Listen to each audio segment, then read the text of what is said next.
After the striker was left out and sent home from the Celtic pre-season game, we've all been wanting to hear from the main man himself. Well, we haven't, but we have got word from his agent who has broken the silence on Alexander Isak's current situation.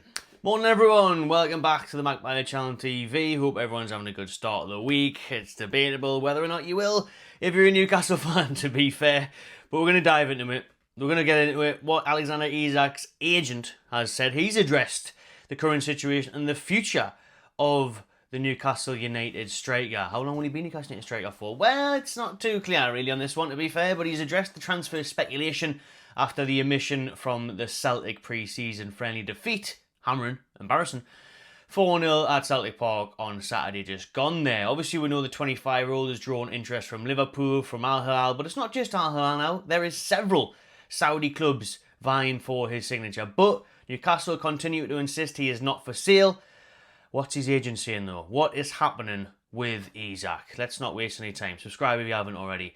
He's addressed the rumours over his client's future amid interest in the striker. Obviously, I'm reading here from The Independent, but if you Google Isak's agent, you will get 4 million articles all addressing this interview he has done. Very brief interview, by the looks of it, with a Saudi Arabian newspaper. Reports have previously stated that Liverpool are willing to spend big money in advance of 125 million, perhaps closer to 150 million for Isak this summer as they look to strengthen under manager Arne Slot. This is even after Hugo Ekitike signing for 95 million euros, which is absolutely mental. But Howe is apparently adamant that Isak is not for sale. He's confident he'll start the season at St James Park. I mean, there were definitely mixed reviews of that interview post-match after the defeat at Celtic. However, Isak's agent, Gonzalo Gaetan, has cast doubt on that stance. Gaetan spoke to Saudi Arabian newspaper Riyadiyah and revealed that Isak's camp are analysing all options. Analysing all options. Typical agent there, keeping things wide open. Yeah, not doing anything. All he wants is money. We'll get into that in a minute. That's all the agents ever want for the player. They don't care about their best interest. They wouldn't even really care about what the player would necessarily want. Isak might say, no, I'm happy at Newcastle. And he'd be saying, why? You're happy there? You're daft. You could be making 400 grand a week if you're at Man City. That's what Holland's on. 350 grand a week. Rashford, Man United, going to Barcelona, they're paying it. You should be getting way more than your little potsy 120 grand a week, man. You're on now tier. Get yourself over there. Obviously not in a Geordie accent. You wouldn't be saying that. Gonzalo Gaetan. Don't know where he's from. Don't care. Just come to sign a new contract, please, Gonzalo. But he said, we are indeed studying and analysing all options. We may be close to finalising the next step for the player, without revealing any details regarding whether Isak will transfer or stay with Newcastle. There we go. That's about it in terms of what he said on Isak. So, breaking that one down, they're analysing all options, basically looking for the best deal. Who's going to pay the most money? Or Newcastle going to finally put a new contract in front of him on a value that they think's worth it? You know, there was reports saying that this agent here, Gonzalo Gaetan, is wanting about 300 grand a week for Alexander Isak because he believes that's fair market value. And as annoyed as I am at that, and as angry as we can be, he's right. I've just mentioned it. Holland's 400 grand a week. Rashford's 350 grand a week. Loads of crap average strikers, players are on £250,000 plus a week in the Premier League. Isak deserves that, could warrant that, could get that. And that's what his agent's saying. And, you know, at the end of the day, I'm going to hammer him and I'm going to be angry at him and we're all going to be pissed off that he's doing this. But it's business at the end of the day for him. And it's his career and, you know, the agents, you know what they're like. Scummy bastards. Always wanting the money. They'll be wanting, you know, 10% of the deal for I tell you what, football agents generally have the best job in the world, alongside John Ruddy and Mark Leslie, because they just get paid for doing that. Really, getting paid off other people's talents. Yes, you're obviously working. I'm taking the mick a little bit, but in terms of you're just genuinely making money off somebody else's talent, you're getting all the money for Isak's skill. You're not the one scoring goals. You're not the one on the pitch. Yes, he's obviously the one negotiating in the boardroom and stuff, but I tell you what, that's why you see a lot of the time the agents and stuff are just family members. Because he'll get a nice little sign-on for you, he'll get a bonus, he'll get a percentage, he'll get a chunky few million out of it, and that's why he'll be chasing the dream for him of a Saudi Arabian move. Maybe Alexander Isak wants to stay at Newcastle, maybe he wants to go to Liverpool and fight for the Premier League title. Does he want to go to Saudi Arabia? Who knows? Is money his incentive? I don't know. You know what I mean? But I'll tell you what, whose incentive it is to get more money. That'll be the agent. He'll be craving that Saudi Arabia move. Oh, I think it'd be great for you, Alex. You know, he's a big new incoming league. Ronaldo is there. You know, they're continuously improving in nice weather. You know what I mean? You have the biggest house you want. 47 Bugattis if you want them. Do what you want. That's what he'll be thinking, because that's what he'll be doing. Getting a nice little mansion over there and doing whatever he wants. This old Gonzalo. What I'm pleased about in this statement is that he says he's close to finalising the next step for the player, without revealing any details, whether Isak will transfer or stay. I mean, that part is really annoying. Saying there, oh, well, whether he transfers or stays, that looks like it is open, doesn't it? The agent's open there. The agent could have easily came out and said, no, my client is very committed to Newcastle. He's really hoping that a new deal will be signed soon, and he looks forward to the start of the season at Newcastle United. That's what I would want to hear. That's what would be positive and, giving us reassurance. However, saying that is definitely assessing all options. So that is alarm bells. I don't want to be doom and gloom like yesterday's video. It's a new week, but when you're thinking about it, that is very true what he's saying there. We're analysing all options. He said that himself, and it's very true at the end there. Well, we're close, whether he'll transfer or stay. You can read into that. Hopefully it's a stay. Hopefully Newcastle have finally put a contract on the table for him. But they haven't done that in over a year now. It was Paul Mitchell who decided to go against that. It was Paul Mitchell who didn't want to offer him a new deal. He was happy with these terms. Isak's been upset with that. Amanda Staveley promised him a new deal. So he's been on the same one for a few years now, and he's become 100 times the better player. He's one of the most famous world-class strikers going. So obviously he's going to want more money. But him saying that there, whether he transfers or stays, definitely intensifies the talk and definitely signals that there is talks ongoing, whether that be with Liverpool or Al Hilal or another team in Saudi Arabia or anywhere. That does suggest that there is options on the table and he is looking at them. And again, Eddie Howe sent him home the other day. That speculation, that whole thing, didn't want to distract him, that's nonsense. It obviously has gotten in his head a little bit. He obviously is thinking about what should he do next. And I really hope that it is the case of him staying at Newcastle, obviously, but that will take a new deal, and I'm not confident that Newcastle will get that new deal in front of him quick enough. Really hope I'm wrong. Shouldn't take long. Should have been doing it first day of the season. First day of pre-season, first day of the transfer window. Should have been straight in there as soon as Mitchell left. Eels, someone else should have been slapping that contract in his face, improved terms, get him to sign it. Obviously, we can't pay him 300 grand a week, so if he's asking for that, then that's a real shame, and we'd have to, obviously refuse that because it would just absolutely crumble our finances behind the scenes. I totally get that. But surely from 120 a week, you can offer him 200 grand. And I'll tell you what, Alex, if you score 20 goals next season, then you get an extra 50 grand, or you get this, or you get an extra couple of million for this, whatever, bonuses per week. Everyone's on that, 20 grand if they score a goal. Just doing the job, really. Go to the Amazon Prime delivery diary downstairs and get a bonus for dropping my stuff off, does he? You know what I mean? Post it through a letterbox. So, bonus, 50 quid. No, doing your job. You're a striker, score goals. But these are the sort of incentives that they get in these crazy business worlds of football, where there's that much money getting thrown around. So let's do it. Let's get that money on the table for him. Let's improve his deal. Let's be ambitious. Let's show him. That's what I said last week. I thought, bringing in his Swedish teammate Elanga, big bonus. Trying to get Hugo Ekitike, a big young name in football, big bonus. That's going to show ambition to these players, your Brunos, your Isaks, that, this is the right place to be. We're on the up. But we just can't offer, like I said in yesterday's video, it's a much longer one yesterday, so if you want to see it, if you haven't already, check it out. It's impossible for us to compete with these big sides. It's impossible for us to compete with the wages because we haven't got there financially yet, and we're struck by FFP and PSR. Absolute bollocks, isn't it? We're totally hamstrung by them. So we're really, feeling the weight of that, struggling to get around that. Whereas if we go into Liverpool, he'd obviously quadruple his wages he's on Newcastle.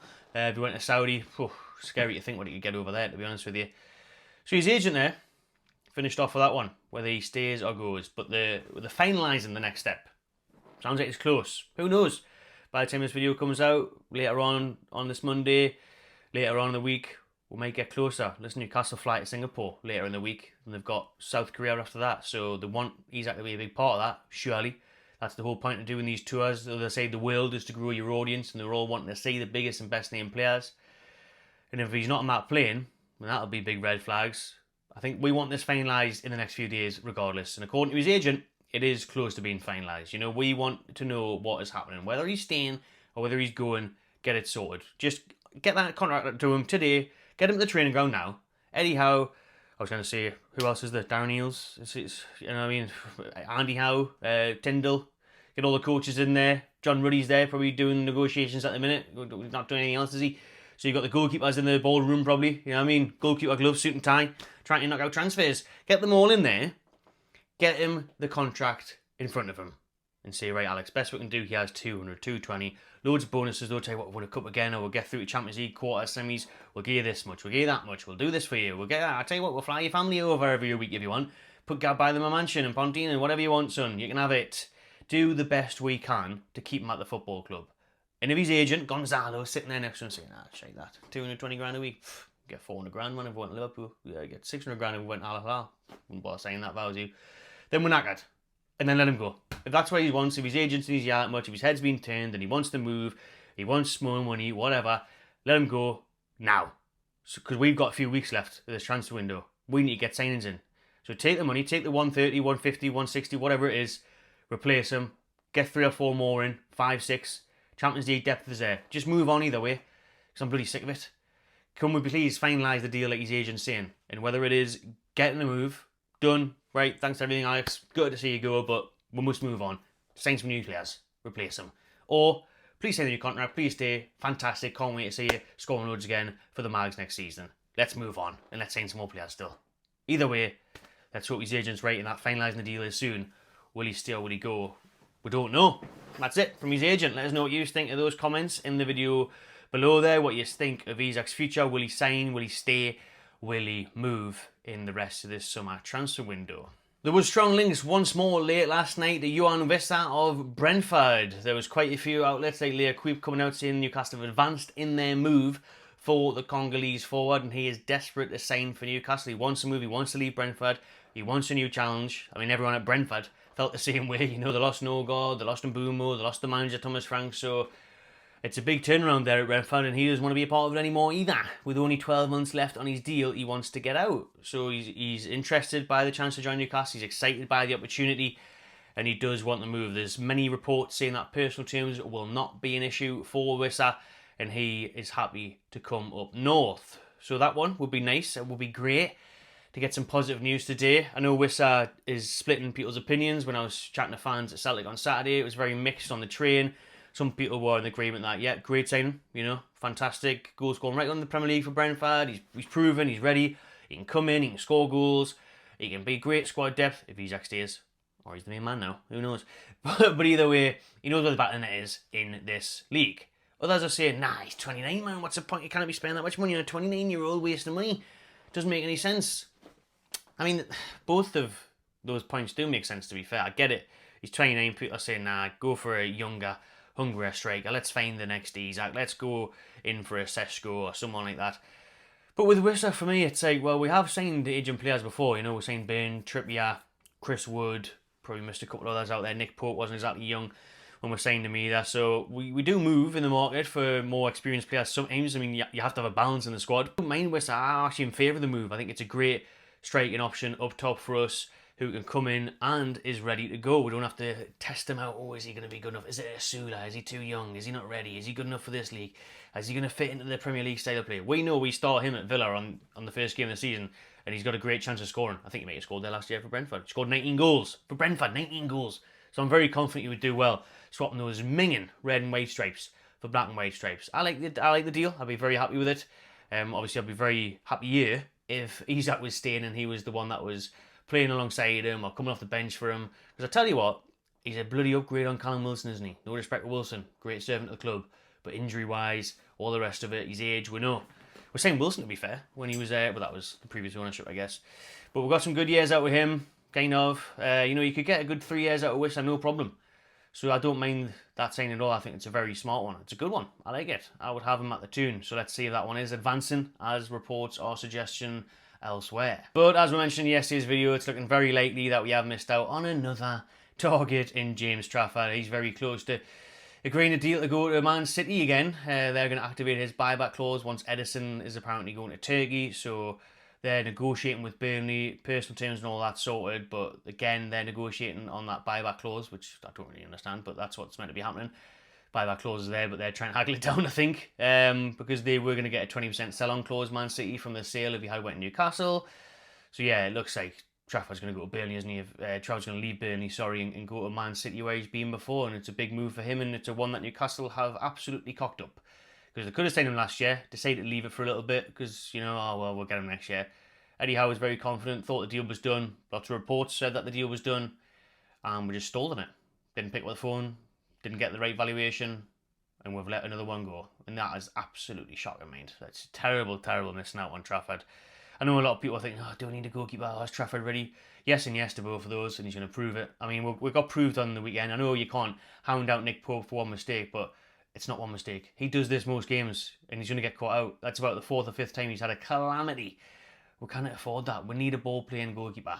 I mentioned it more in yesterday's video, so I'm not going to drag it on. But Trafford isn't one that's going to come in, unfortunately. So will Newcastle look elsewhere now, or will we just focus on spending that money elsewhere? Right, I think I'll do for this morning's video, because we could definitely well be back later on with more updates. Hopefully a transfer incoming update, whether it's Wissa or somebody else, remains to be seen. But we have to move quick this week. Pre-season has already kicked off with an embarrassing defeat to Celtic. And we are about to go to Singapore and South Korea and that and kick on and play Arsenal Spurs over there. And before you know it, the Premier League season will be back. So we need signings through the door ASAP. At least one more on that plane to South Korea this week. Singapore first. And, you know, that's vital to get them in, bonding with the teammates, seeing them play these pre-season games, getting used to the style of play. You need most of your players in for that, to be honest. But we haven't done that, and it's infuriating and disappointing. But I'm trying not to rant or rave on this Monday morning, so I'll stay calm for now and see how it goes for the rest of the week. Alright, cheers everyone. Drop your thoughts below, subscribe to my channel TV, and enjoy yourself.